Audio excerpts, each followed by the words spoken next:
Hello everyone. आज का जो हमारा लेक्चर है डिस्क्रीट मैथमेटिक्स फुल कोर्स का, वो है लेक्चर नंबर 4। और इसमें जो हम टॉपिक्स कवर करने वाले हैं वो हैं ये।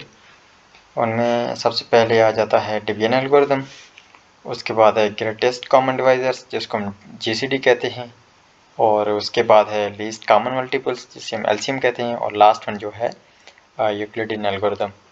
तो इन सब जो ये 4 टॉपिक्स हैं इनकी हम डिटेल से स्टडी करेंगे, एग्जांपल्स के साथ और थ्योरी के साथ उनको हम डिटेल से पढ़ेंगे।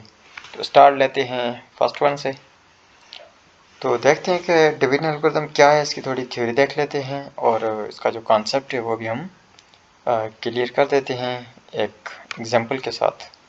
तो इसकी डेफिनेशन स्टार्ट करते हैं। Let a be an integer and d be a positive integer, then there are unique integers q and r with r is greater than equal to 0 or less than d such that a is equal to dq plus r। इस सारी 2 lines की कहानी का मतलब ये है कि 2 अगर नंबर्स हैं उनको हम डिवाइड करते हैं तो उनमें से 2 ऐसे नंबर जनरेट होते हैं जो कि एक को हम रिमाइंडर कहते हैं और दूसरे को क्वोशिएंट कहते हैं। तो उनमें से अब एक इक्वेशन जनरेट होती है जिसको इसकी शक्ल में लिखा जाता है a is equal to d q plus r. इसका मतलब ये होता है कि एक नंबर हमारा जो है वो डिवाइडेंड है। अगर 2 नंबर हमारे पास हैं जिसको हम डिवाइड कर रहे हैं उसको डिवाइडेंड कहते हैं, और जिस नंबर से डिवाइड कर रहे हैं उसे डिवाइज़र कहते हैं। और जो हमारा नंबर आता है जितनी जितनी दफ़ा वो डिवाइड करता है उस नंबर को, तो उसे हम डिवाइज़र के क्वोशिएंट कहते हैं। और लास्ट में जो रिमाइंडर बचता है वो आर कहलाता है, रिमाइंडर कहते हैं। मतलब ये है कि कोई अगर इवन नंबर है उसे हम अगर इवन नंबर से डिवाइड कर रहे हैं तो वो ऑब्वियसली उसका जो रिमाइंडर बचेगा वो 0 बचेगा, क्योंकि वो इवन को इवन कंप्लीट डिवाइड करेगा। अगर हम किसी ऑड नंबर को इवन नंबर से डिवाइड करेंगे तो ऑब्वियसली कुछ ना कुछ रिमाइंडर बचेगा। सही है। तो इस इक्वेशन का मतलब ये है कि जो हमारा नंबर है डिवाइडेंड, तो वो जो इक्वल होगा वो किससे इक्वल होगा, हमारा जो डिवाइजर नंबर है वो और हमारा जो क्वोशिएंट आता है वो, और उन दोनों की मल्टीप्लिकेशन एंड प्लस में जो रिमाइंडर आता है वो ऐड करेंगे इन दोनों की मल्टीप्लिकेशन और उसमें रिमाइंडर ऐड करेंगे तो हमारा वही डिवाइडेड नंबर है वो जो आएगा। तो इसको आगे हम एग्जांपल में देखते हैं तो ये सारी कहानी हमें सही से समझ आ जाएगी। Note that integer a is divisible by the integer d if and only the remainder is 0 when a is divided by b। हम ये स्टेटमेंट तब कह सकते हैं कि a is divisible by the integer d जब हम a को d से डिवाइड करें तो उसका रिमाइंडर 0 आए तो हम कह सकते हैं कि a is divisible by the integer d। तो आगे देखते हैं, इसका एक एग्जांपल है जिससे हमें सारी कहानी समझ आने वाली है। हमारे पास क्वेश्चन ये है कि what is the quotient and remainder when 101 is divided by 11। इसका मतलब ये है कि 101 को आप 11 से डिवाइड करें तो उसका क्वोशिएंट क्या आता है और रिमाइंडर क्या आता है। तो इसको हम इस तरह से डिवाइड कर सकते हैं।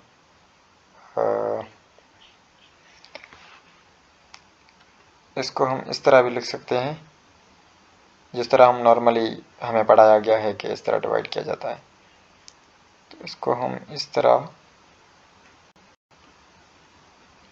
डिवाइड कर सकते हैं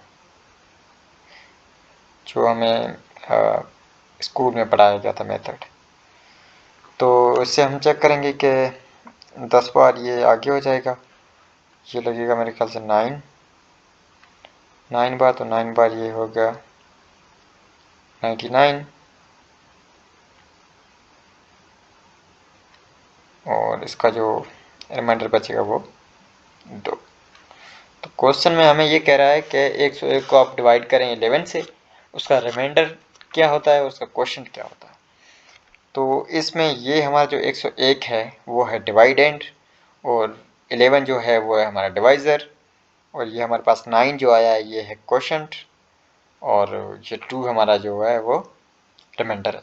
तो हमारे पास ये जो इक्वेशन थी वो थी a is equal to d q plus r. तो इसको हम इस शेप में लिख सकते हैं कि a हमारा क्या है, डिवाइडेंड है, तो 101 इधर लिख देंगे, इक्वल टू हमारा डिवाइज़र जो है वो 11 है एंड हमारा क्वोशंट जो आया ये 9 आया है, तो ये 9 लिखेंगे प्लस ये रिमाइंडर r हो गया। तो इसका मतलब ये है कि इन सब को हम अगर कैलकुलेशन करेंगे तो हमारा जो जवाब आएगा वो यही आएगा 101। Hence the quotient is 9 and remainder is 2। उसके बाद आगे देखते हैं, अगला जो टॉपिक है वो है greatest common divisors. Greatest common divisor जिसको हम जीसीडी कहते हैं, तो उसकी डेफिनेशन देख लेते हैं, उसके बाद एग्जाम्पल्स देखेंगे। The greatest common divisor is the largest number that divides any two positive integers. GCD जो हमारा होता है या ग्रेटेस्ट कॉमन डिवाइजर होता है वो एक ऐसा नंबर होता है, सबसे बड़ा नंबर होता है जो किसी भी दो नंबर्स को डिवाइड करें। The easy way to find the greatest common divisor of 2 digits और 2 integers is to use their prime factorization. GCD का मतलब ये है कि कोई भी अगर हम 2 नंबर लेते हैं, हम उसका जीसीडी फाइंड करना चाहते हैं, तो जीसीडी का मतलब ये है कि उन दोनों नंबर्स का डिवाइज़र और उन डिवाइज़र में जो बड़ा हो वो ग्रेटेस्ट कॉमन डिवाइज़र। तो इन तीनों वर्ड्स में हमारा ये जीसीडी का सारी कहानी छुपी हुई है। ग्रेटेस्ट मतलब कि सबसे बड़ा, कॉमन मीन्स के दोनों में सेम हो, डिवाइज़र जो दोनों को डिवाइस करता हो। तो इन तीनों, अगर आप इन तीनों वर्ड्स की गहराई समझते हो तो इसका मतलब ये है कि आपको जीसीडी समझ आ गया। तो उसका इजी वे जो है वो है प्राइम फैक्टराइजेशन। तो प्राइम फैक्टराइजेशन का क्या हम एग्जांपल देखेंगे आगे, जीसीडी किस तरह फाइंड होता है। ये हमारे पास एग्जांपल है, find the GCD of 120 and 144। इसका मतलब ये है कि क्वेश्चन में हमें 2 नंबर दिए गए हैं और कहा गया है कि उसका जीसीडी फाइंड करो। तो इसका मतलब ये है कि एक ऐसा नंबर फाइंड करो जो 120 को भी डिवाइड करता हो और इसको भी डिवाइड करता हो और सबसे बड़ा भी हो। डिवाइजर तो उनके बहुत हो सकते हैं ना, तो सबसे बड़ा और उन दोनों में कॉमन और उन दोनों को डिवाइड करता हो वो नंबर फाइंड करो। तो हम क्या करेंगे, इन दोनों नंबर्स के हम फैक्टर्स ले लेंगे, उसमें फिर जो कॉमन ले लेंगे, उसके बाद हम उनमें से जो बड़ा होगा वो ले लेंगे। तो फर्स्ट 120 के फैक्टर्स लेते हैं। फैक्टर का मतलब ये होता है कि कौन से नंबर इन्हें डिवाइड कर रहे हैं। तो पहले 1 कर रहा है, 2 कर रहा है, 3, 4, 5, 6, तो इस तरह आगे चल के 120 तक ये सारे इनके 120 के डिवाइज़र हैं, 120 के डिवाइज़र हैं सारे। इनमें जो भी नंबर्स हैं सारे 120 को डिवाइड कर रहे हैं। उसके बाद हम 144 के लेंगे डिवाइज़र्स। तो इस तरह हमने ये ले लिए हैं 1, 2, 3, 4, 6। अगर इस तरह आपको समझ नहीं आता तो आप वही जो मेथड है पढ़ना वो इस्तेमाल कर लें। इस तरह मैं आपको दिखा देता हूँ, एक करवा लेता हूँ। मतलब कि आपके पास 144 है, तो आप इस तरह कर सकते हैं। पहले आप 1 तो आपको पता है कि सबका डिवाइज़र होता है, तो आप 2 ले लें। 2 ले लें, अगर 2 डिवाइड इसको करता है और मतलब कि रिमाइंडर अगर 0 आता है तो उसका मतलब ये है कि ये इसका फैक्टर है। 144 का 2 फैक्टर है। इस तरह आप 3 ले लें, अगर रिमाइंडर 0 आता है तो इसका मतलब ये 3 भी फैक्टर है। 4 ले लें, इस तरह करते जाएं आगे तो आपको सही से पता चल जाएगा। तो ये दोनों इन नंबर के हमने फैक्टर ले लिए हैं। उसके बाद देखते हैं कि कॉमन फैक्टर्स कौन से हैं। तो डिवाइज़र ऑफ 120 और डिवाइज़र ऑफ 144, इनमें से जो कॉमन हैं वो हमने ले लिए हैं। 1, 2, 3, 4 तक ये कॉमन है, ले लिए हैं। इसके बाद 6 भी कॉमन ले लिया है और इसके बाद 12 भी कॉमन ले लिया है। इसमें हम ये 8 भी ले सकते हैं क्योंकि 8 दोनों में 8 भी ले सकते हैं, इधर मिस्टेकली मैंने ऐड नहीं किया है। तो उसके बाद फाइनली हमारा जो कंक्लूजन है वो हम ये देखेंगे इन दोनों में इन जो कॉमन लिए हमें इनमें बड़ा कौन सा है। तो इनमें देखते हैं हम कि 12 बड़ा है सबसे, तो hence GCD of 120 and 144 is equal to 12। करना ये है कि हम दोनों नंबर्स का जो हमें क्वेश्चन में गिवन होंगे उन दोनों के हम प्राइम फैक्टर लेंगे। फैक्टर वैसे इमेजिनरी आप ले सकते हैं, आप माइंड के हिसाब से ले सकते हैं कि अगर आपको वो इनके मल्टीपल्स आते हैं तो, या इनके डिवाइसेस पूरे आते हैं थोड़े बहुत, तो या आप इस तरह भी कर सकते हैं। तो पहले आपको दोनों को ये प्राइम फैक्टर लेने पड़ेंगे सबके, उसके बाद आपको कॉमन जो है वो लेने पड़ेंगे, उसके बाद कॉमन में से जो ग्रेटेस्ट नंबर होगा वही होगा आपका GCD। उसके बाद आगे देखते हैं, आगे हमारा टॉपिक आता है लीस्ट कॉमन मल्टीपल्स, या जिसे हम LCM कहते हैं। इसकी थोड़ी डेफिनेशन देख लेते हैं, उसके बाद वही हम एक एग्जांपल लेंगे जिसके थ्रू हम एक क्वेश्चन लेंगे और आपको LCM भी समझ आ जाएगा GCD की तरह। तो डेफिनेशन थोड़ी पढ़ लेते हैं। The least common multiple is known as LCM और lowest common multiple in math. The least common multiple of 2 or more integers is the smallest number among all the common multiples of the given integer. The LCM of a and b is denoted by LCM bracket a comma b। यही भी उस तरह GCD की तरह ही LCM की कहानी भी इन तीन अल्फाज में छुपी हुई है। लीस्ट का मतलब है सबसे छोटा, कॉमन जो दोनों में हो, मल्टीपल, मल्टीपल मतलब के उस नंबर के मल्टीपल्स। सपोज के हमारे पास एक नंबर है 3, 3 के मल्टीपल्स कौन होंगे, 1 2 3 4, इस तरह हम उसको मल्टीपल करते जाएंगे। 3 को पहले 1 से करो, 2 से करो, 3 से करो, 4 से करो, तो वो जो आंसर साथ आ रहे हैं वो हमारे पास 3 के मल्टीपल हैं। लाइक 1 से करते हैं तो 3 आता है, तो पहले 3 हो गया, 2 से करते हैं तो 6 आ गया, 3 से करते हैं तो 9 आ गया। 3 6 9 12 ये 3 के मल्टीपल्स हैं। तो इन सारे मल्टीपल्स में लीस्ट जो होगा वो हमारा होगा LCM दो नंबर्स का। सही है, इसका एक हम एग्जांपल देख लेते हैं, उससे आसानी से समझ आ जाएगा। ये हमने एग्जांपल एक लिया है, इसमें what is the least common multiple of 2 and 5। 2 and 5 का LCM क्या है। तो इसका प्रोसेस ये है कि हम इसके इन दोनों के मल्टीपल्स लेंगे। पहले मल्टीपल्स ऑफ 2 आर लाइक, जिस तरह मैंने आपको पहले कहा है, इस तरह आप जो फर्स्ट 10 डिजिट्स हैं उनसे आप मल्टीपल करें, उनमें से कॉमन निकल आएगा, होप सो। सो 2 के मल्टीपल्स हमने 1 से किया तो 2 आया, 2 से किया तो 4 आया, और 2 को 3 से मल्टीप्लाई किया तो 6 आया, 4 से किया तो 8 आया, 5 से किया तो 10 आया, और 6 से किया तो 12 आया। इस तरह हमने इसके मल्टीपल्स लिख दिए, 20 तक लिख दिए और सो ऑन कर दिया आगे। अगर आगे नीड होती है तो आप आगे तक भी चला सकते हैं। और मल्टीपल्स ऑफ 5, तो 1 से करेंगे मल्टीपल 5 को तो ये 5 आएगा, 2 से करोगे तो 10 आएगा, और 3 से करोगे तो 15, और 4 से करोगे तो 20, इस तरह। तो ये हमने इन दोनों के मल्टीपल्स ले लिए। उसके बाद हम देखेंगे लीस्ट, इन दोनों में से लीस्ट कौन सा है और कॉमन कौन सा है। कॉमन इनमें से देख लेंगे शुरू से। तो 2 इधर नहीं है, 4 नहीं है, 4 तक ये दोनों नहीं आएंगे।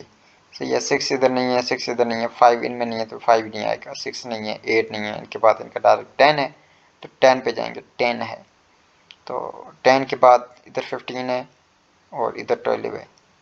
तो इस तरह यहाँ पे आगे जाके ये 20 सेम होता है। तो 20 तो बड़ा है, इनके बीच ये 10 भी आ रहा है। तो हमें देखना है कि लीस्ट कॉमन जो छोटा हो और कॉमन हो।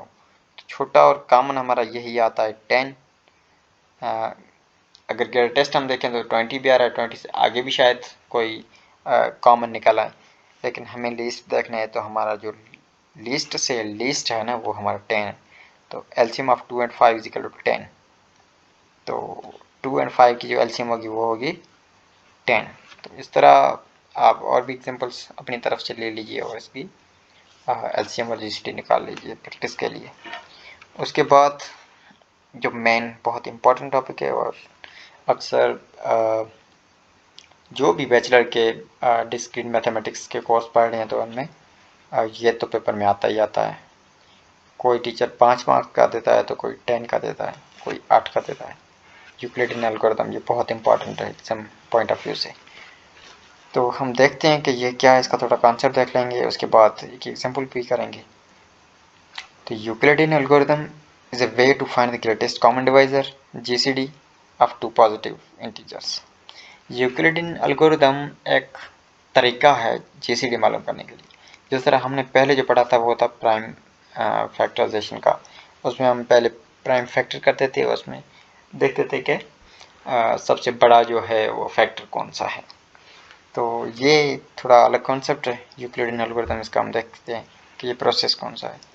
तो इसका प्रोसेस यहाँ से स्टार्ट होता है, इसका कॉन्सेप्ट हम देख लेते हैं। Take any two positive integers a and b. Let's suppose हमने कोई दो पॉजिटिव इंटीजर ले लिए हैं, जिसको हमने ए और बी कहा। If a is less than b, अगर ए बी से लेस है, then what, then divide a by b and get the remainder are.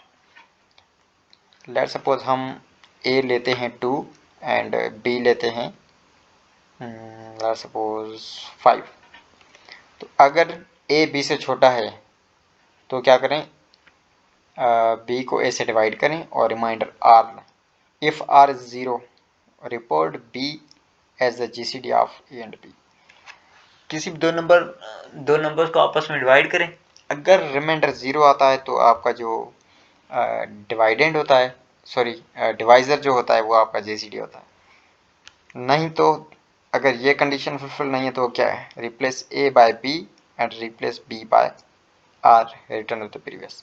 तो उसमें हम क्या करेंगे कि हमारा जो डिवाइज़र है वो हम डिवाइडेंड की जगह रख देंगे और उसका जो रिमाइंडर है वो हम डिवाइज़र की जगह रख देंगे। ये आपको इस तरह थ्योरी में भी समझना है, लेकिन आगे एग्जांपल में देखें तो वो आप क्लियर हो जाएगी स्टेटमेंट। ये हमने एक एग्जांपल लिया है, तो इसमें हमारे पास क्वेश्चन ये है कि find GCD of 15 and 40 using Euclidean algorithm. तो यूक्लिडियन एल्गोरिथम को फॉलो करते हमें ये जीसीडी फाइंड करना है इन दोनों नंबर्स का। तो इनमें से हम देखेंगे कि बड़ा कौन सा है, बड़ा 40 है, छोटा 15 है। तो हम क्या करेंगे, 40 को 15 से डिवाइड करेंगे। तो 14 को जब 50 से डिवाइड किया तो ये 2 टाइम्स डिवाइड कर रहा है, तो रिमाइंडर जो आया है हमारे पास वो 10 आया है। जो लास्ट में कंडीशन थी ना इधर, ये इस तरह कर रहा है। अगर आपके पास रिमाइंडर 0 नहीं आता है तो क्या करना है आपको, अगर रिमाइंडर 0 नहीं आता है तो आपको क्या करना है, नेक्स्ट स्टेप, या आपके पास जो रिमाइंडर होता है, रिमाइंडर जो होता है वो अगले स्टेप में आप डिवाइज़र कर देंगे और ये जो आपका डिवाइज़र है वो आप डिवाइडेंड कर देंगे। सही है। इस तरह ये चैन आगे चलानी है जब तक रिमाइंडर हमारा 0 नहीं आ जाता। सही है। तो इधर हमारे पास रिमाइंडर आया है 10, तो 10 को हम कर देंगे डिवाइज़र, 10 को हम कर देंगे डिवाइज़र और उसके बाद ये 15 हमारा जो है, 15 हमारा जो है वो हम कर देंगे डिवाइडेंड। तो ये आगे सॉल्व करेंगे, ये 1 टाइम हो रहा है तो इधर ये जो रिमाइंडर आया वो 5 आ गया है। 5 आया है मीन्स 0 नहीं आया है, तो हम आगे ये चेन कंटिन्यू करेंगे। 5 को हम कर देंगे डिवाइज़र और 10 को हम कर देंगे डिवाइडेंड। तो ये आगे सॉल्व करेंगे तो ये 2 टाइम ये हो रहा है 0, रिमाइंडर 0। जब रिमाइंडर 0 आ जाए तो हमें वहाँ फिनिश करना है और इसका जो ये डिवाइज़र है उससे हम कहेंगे ये जीसीडी है। तो hence 5 is the GCD. Simple सा तरीका है, बहुत आसान है, जस्ट थोड़ी सी टेक्निक है। तो पहले हम दोनों नंबर्स को ये देखना है कि बड़ा कौन है, छोटा कौन सा है। जो बड़ा हो उसको छोटे से डिवाइड करेंगे। अगर रिमाइंडर 0 आता है तो हमारा जो डिवाइज़र है वो जीसीडी है। अगर जब तक हमारा रिमाइंडर 0 नहीं आता तब तक हमें एक चैन लेके चलनी है। वो चैन इस तरह है कि आपको क्या करना है कि जो रिमाइंडर बचता है वो आपका डिवाइज़र हो जाएगा और आपका जो डिवाइज़र होता है वो डिवाइडेंड हो जाएगा। इस तरह आप चैन को सर्कल में घुमाते जाएंगे जब तक रिमाइंडर 0 नहीं आ जाता। उसके बाद एक प्रैक्टिस क्वेश्चन है आप लोगों के लिए। आप लोगों को ये करना है कि find the greatest common divisor of 414 and 662 using Euclidean algorithm. Question में सबसे पहले जो इसका एल्गोरिथम है या इसका जो सॉल्विंग प्रोसेस है वो ये है कि आपको देखना है कि एक बड़ा नंबर कौन सा है और छोटा नंबर कौन सा है। तो इसमें देखेंगे कि 662 बड़ा नंबर है, तो इसको हम इससे डिवाइड करेंगे। अगर रिमाइंडर 0 नहीं आता है, अगर आता है तो ये हमारा हो जाएगा GCD। अगर नहीं आता है तो क्या करेंगे, अगर नहीं आता है तो ये हमारा हो जाएगा डिवाइडेंट, और उसका जो रिमाइंडर बचेगा वो हमारा होगा डिवाइज़र। तो इस तरह चेन चलती जाएगी जब तक रिमाइंडर 0 नहीं आता। जब रिमाइंडर 0 आएगा तो उसी पोर्शन में हमारा जो डिवाइज़र होता है वो हमारा होता है GCD। तो ये आप लोगों के लिए एक प्रैक्टिस प्रॉब्लम है, आप लोग खुद सॉल्व करें। अगर कहीं इश्यू आता है तो आप कमेंट करें। बाकी आज का लेक्चर यहीं ख़त्म होता है। Thank you so much for watching this video. और लेक्चर को ध्यान से सुनें, अपने एग्ज़ाम पॉइंट ऑफ व्यू से भी प्रैक्टिस करें क्वेश्चंस की, और वीडियो को लाइक करें, शेयर करें, अपने दोस्तों के साथ भी शेयर करें ताकि वो भी थोड़ा फ़ायदा उठा सकें। अल्लाह हाफ़िज़, मिलते हैं अगले लेक्चर में।